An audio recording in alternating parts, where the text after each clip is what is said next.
Programang ito ay rated SPG. Striktong patnubay at gabay ng magulang ang kailangan. Maaaring may masiselang tema, lengguwahe, karahasan, sexual, horror o droga na hindi angkop sa mga bata.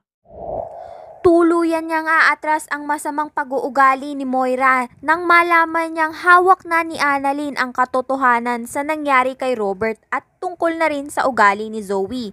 Ito na nga ang mabigat na balitang nangyari. Ano kaya ang aksyon ng gagawin ni Annalyn matapos siyang api-apihin ng mag-inang Moira at Zoe?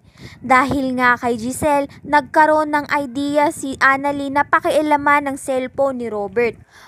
Muli kasing maghahanap ng ebidensya si Giselle sa nangyaring comatose kay Ubeng at sinisigurado niyang magbabayad ang may sala.